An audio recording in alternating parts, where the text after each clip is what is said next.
భారతదేశంలోని తొలి శివాలయం చూసేద్దాం పదండి.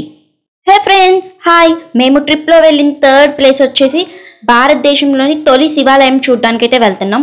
వెళ్ళే రూట్ మొత్తం చాలా ప్లెజెంట్గా ఉంది. ఈ టెంపుల్ తిరుపతి నుంచి నియర్లీ 26 కిలోమీటర్స్ దూరంలో అయితే ఉంది. ఈ శివాలయం అయితే గుడిమల్లం అనే గ్రామంలో అయితే ఉంది. ఈ టెంపుల్ కి వెళ్లే రూట్ మొత్తంలో మా కార్ ఒక్కటే ఉంది. ఇంకెక్కడన్నా చిన్న చిన్న వెహికల్స్ కనపడ్డాయి అంతే. మేమైతే టెంపుల్ దగ్గరికి అయితే రీచ్ అయిపోయాం. ఈ టెంపుల్ అయితే అందరూ తప్పకుండా చూడాల్సిన టెంపుల్. అంత బాగుంది టెంపుల్ అయితే.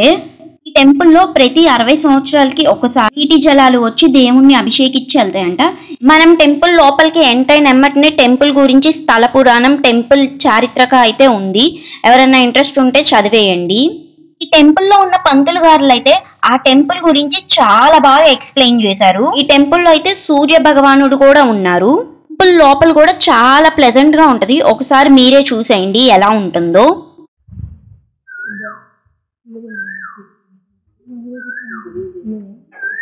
ఇప్పుడు మేము సూర్య భగవానుని దర్శనం ఇంకా ప్రదక్షిణాలు చేసి టెంపుల్ లోపలికైతే వెళ్తున్నాం.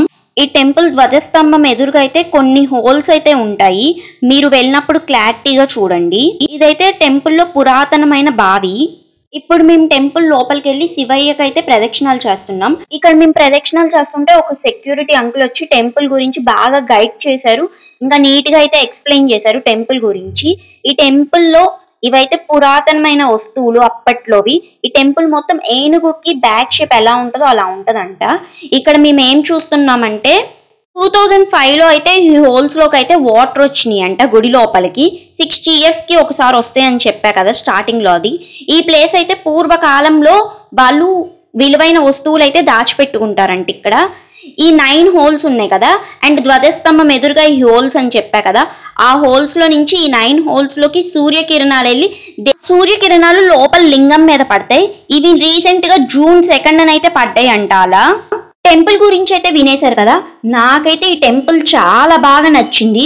అంత ప్లెజెంట్ గా ఉంది టెంపుల్ లోపల. ఇంకా టెంపుల్ బయటకు వచ్చి కొన్ని ఫొటోస్, వీడియోస్ అయితే తీసుకున్నాం. ఆ తర్వాత బయటకు వచ్చి సోడా అయితే తాగుతున్నాం. అక్కడి నుంచి టెంపుల్ అయితే ఇంకా బాగుంది. ఇప్పుడైతే మేము ఈ ట్రిప్ లో చూసిన సెకండ్ ప్లేస్ గురించి అయితే చెప్తున్నాం. మేము వెళ్ళిన ప్లేస్ అయితే నారాయణవనం.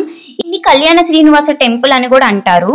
ఈ ప్లేస్ వచ్చేసి వెంకటేశ్వర స్వామికి కళ్యాణం జరిగిన ప్లేస్. లోపల వీడియోస్ అయితే తీయకూడదు, సో నేను ఎక్కువైతే కవర్ చేయలేదు. టెంపుల్ చూడడానికి అయితే మేము ఒక్కలమే ఉన్నాం, ఇంకెవ్వరం లేరు వేరే టూరిస్టులు.